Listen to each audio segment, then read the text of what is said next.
Sugar Company.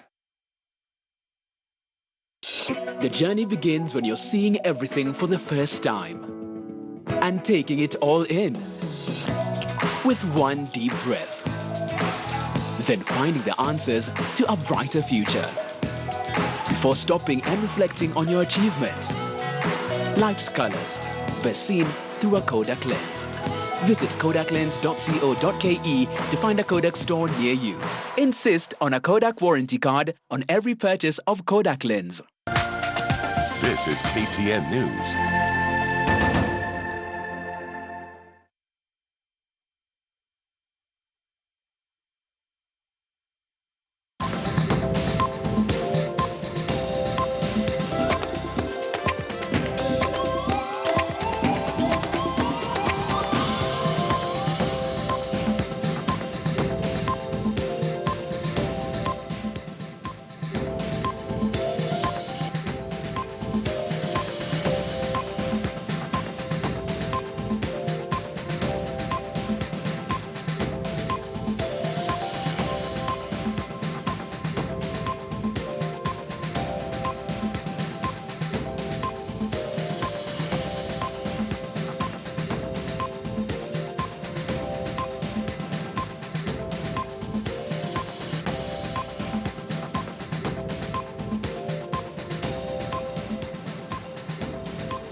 Pomp and celebrations as the 2 millionth passenger is recognized today at the SGR Nairobi terminal in Syokimau. Timothy Atieno will be telling us more there. Also, the first sugar factory in Busia to be unveiled soon. Status checking is ongoing today with DP William Ruto. We will have more on that from Willie Lusige on the show. Also, we've got Ibrahim Karanja joining us from Nyeri, where tea farmers are set to be receiving their bonuses. This is Weekend at 1. My name is Malika Kazia. Welcome to the program. Let's begin with the highlights.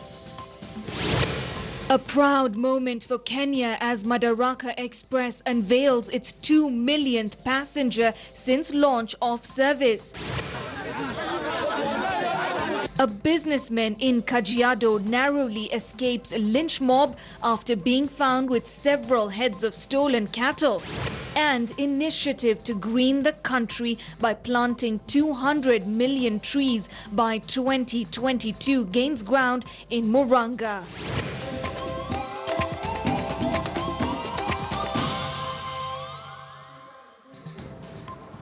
Right now, after the Kenyan government, through the Ministry of Environment, launched an ambitious project aimed at increasing the country's forest cover from the current 7% to 15% by the year 2022. In a bid to conserve and preserve natural resources, Murang'a residents living in Gitungi Madhiayo constituency have taken up the initiative at the community level to complement the county's target of planting over 1 million trees. Madhiayo is home to the Aberdares forest. The Ministry of Environment pledged to green the country with over 200 million trees by the year 2022 is gaining ground, with counties and communities rooting one seed at a time. Today in Murang'a County, stakeholders have welcomed the rains and counting every drop of water. The county aims to plant over 1 million seedlings by the end of the ongoing short rains this year. The residents of Getuge in Madhioya constituency here in Murang'a welcomed that move in a bid to ensure that every homestead in this area does plant trees for the sake of conserving and preserving the environment. As you know, last year we had a very big drought in this country, and the president and his deputy and the whole government came up and initiated this tree planting campaign. But I'm very, very disappointed that after the rains went in April, early May, I have not seen any leader or any politician going out of his way to continue with this program. 5 months ago, we lost many lives, especially in this division. We had a rat strike, and it was all about just because we didn't conserve our environment. So this will bring a very big impact in terms of environment conservation. Tunatarajia kupanda miti kama milioni 2 ili tuwe tunashughulikia hiyo miti, na ikikua vikundi vitakuwa na sako yao, ili wakitaka kuuza wanauza pamoja, wanashughulikia wale watauzia, na wakikuja tunawauzia mimea yetu. But I want to urge each and every person in this country, let's not wait until we have drought. Let's not wait until a disaster happens and then we think about planting trees or doing other initiatives that can help the society. We need, all of us, as all Kenyans, when there is rains like it is now raining, we need to come up with programs that can save this nation. And one of such programs is tree planting. With the current forest cover of 14.5%, the county government of Murang'a and the community expect to raise that percentage to 16%. Stanley Mbichu, KTN News, Murang'a County. All right, now Deputy President William Ruto is today expected to inspect the Busia Sugar factory that will be crushing 3,000 tons of cane per day. It will be the first and only one in Busia County and will also tap cane from neighboring Bungoma and Kakamega counties where sugar factories have collapsed. For more on this, we now join our reporter Willie Lusige, who is in Busia. Malika, indeed, this is the first sugar factory to have its operation in Busia County. Remember, the farmers of Busia County have been selling their canes to the neighboring counties, including Kakamega, where there was Mumia Sugar Factory, and even in Bungoma, where we have the Nzoia Sugar Factory. But remember, these two factories have already collapsed and they are not yet able to process any sugar cane. And even those farmers from Busia County who had taken their sugar to those factories they are yet to be paid. So what is happening today? The Deputy President William Samoei Ruto will come to inspect this factory before the official launching, which will happen on 26th of this month, and which will be led by the leader of ODM, Raila Odinga. So the only thing that is happening that the construction of the factory has been completed, the machines are running, but the Deputy President is just coming to inspect before the official launch, which will happen on 26th of this month, and which will be led by the leader of ODM, Raila Odinga. But apart from that, maybe by 30 seconds we can speak to some of the stakeholders here. Labda nyinyi mnatarajia nini? Naibu wa Rais anakuja, hiki kiwanda kitakuwa cha kwanza na kitaweza kusuluhisha changamoto gani ambazo mmekuwa mnapitia? Nashukuru sana. Kwanza kabisa nataka niseme mimi ni mwenyekiti wa wakulima wa miwa Kenya, na leo tuko na furaha sana kwa sababu bwana Deputy Governor anakuja hapa. Tunatarajia kwamba angalie maslahi ya hii factory na tuone ya kwamba hivi karibuni hii factory ifunguliwe, kwa sababu sasa tuko na zaidi ya wakulima 28,000 ambao wanapanda miwa na wanatarajia kuleta miwa hii hapa. Kwa hivyo hii factory ikifunguliwa, miwa itauzwa hapa, wananchi watakuwa wanafaidika, watapeleka watoto wao shule na maendeleo itaonekana. Kwa hivyo tunatarajia kwamba yatakuwa mazuri hivi karibuni. Tunaomba bwana Deputy President ya kwamba yale mambo mengine yote yamalizwe, hii kesi za kotini zimalizwe, watu wapande miwa na tufaidike kama watu wa Busia. Asante sana. Wewe pia ni mkulima, labda unadhani kwamba kampuni hii itaweza kuleta manufaa gani hapa? Kwa kweli kabisa, asanteni sana. Hii kampuni ni kubwa jinsi mnavyoona, hii kampuni ni kubwa zaidi. Hii kampuni ikianza kufanya kazi jinsi tunavyotarajia, wakati naibu wa rais anakuja, najua kwamba ni kampuni ambayo itatuajiria vijana zaidi ya 5,000. Lakini jambo ambalo linatukera zaidi ni huyu mwekezaji mwingine ambaye anaitwa West Kenya. Kidogo anaenda kotini na hayo tunaona ya kwamba inatusumbua zaidi. Yeah. Asante sana. So those are just some of the comments by locals here at Busia Sugar Factory, and we have seen the Deputy President has landed a few minutes ago while I was still on air. So we'll be keeping an eye and maybe to update our viewers what will be happening and what will be the way forward in regard to the launching and official opening of the first sugar industry here in Busia County. Malika. Thank you very much, Willie Lusige. They're joining us from Busia, talking about the sugar factory. There, of course, the status check by Deputy President William Ruto today. The official launch expected on the 26th with Raila Odinga to preside over that. Now, moving on to Nyeri. In Nyeri County, tea farmers have started receiving their annual bonus. Currently, farmers at the Gathiti factory are getting paid. Now, unlike previous years, this year's bonus payment has recorded a significant drop, with some companies dropping up to 10 shillings per kilogram. We now join our Nyeri reporter Ibrahim Karanja to update us on what's happening. Good afternoon, Ibrahim.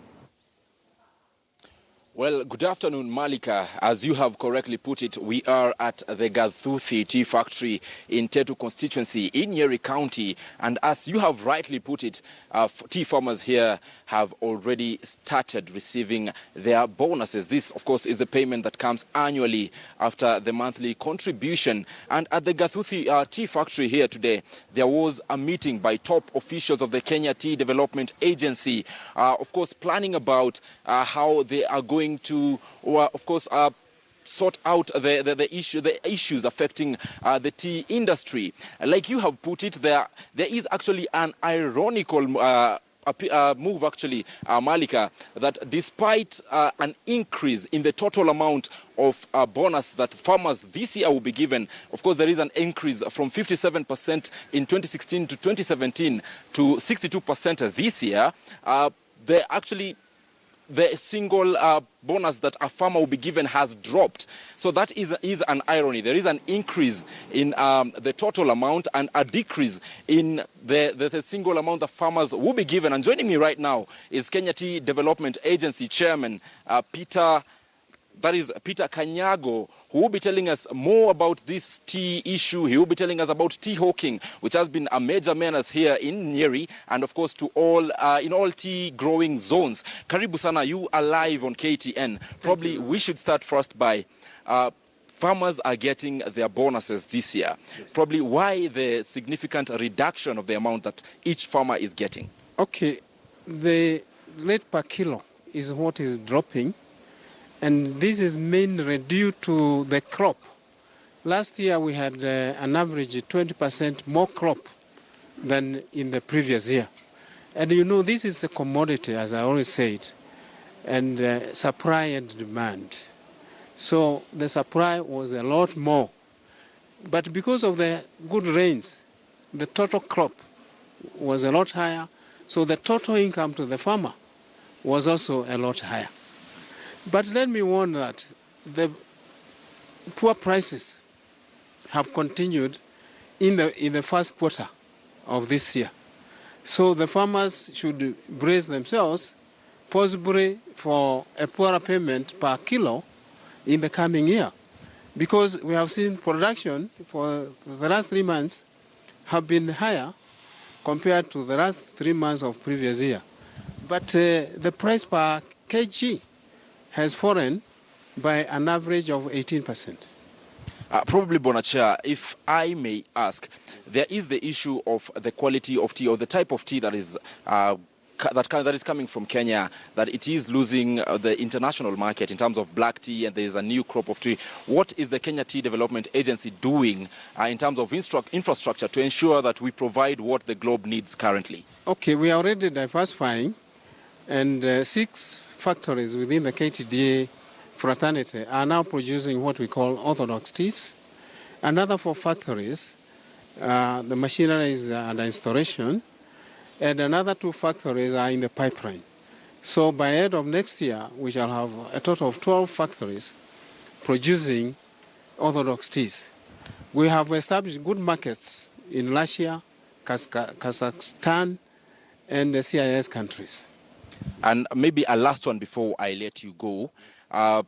There is that issue of hawking. Much as we face other challenges, there's the issue of hawking tea. What has the KTDA done to ensure that you curb that menace? Because I understand it has actually reduced the kind of tea you receive. It has reduced a lot of tea, particularly in Zone 4, Murang'a County. We lost a lot of kgs to hawking.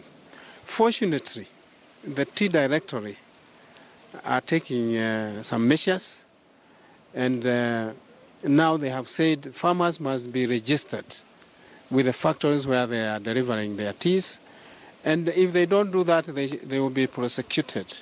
I'm assured by the tea directory that they will curb these menaces, so I would urge them really to crack down on the habit, we call it mangirito, and curb it in this area as well as in the west of Lift. In the west of Lift, we have lost millions of kgs to newly licensed factories. Some of these factories which are new licensed, they have not tea at all on the ground. So they have to come and hawk tea from our farmers, which is not good.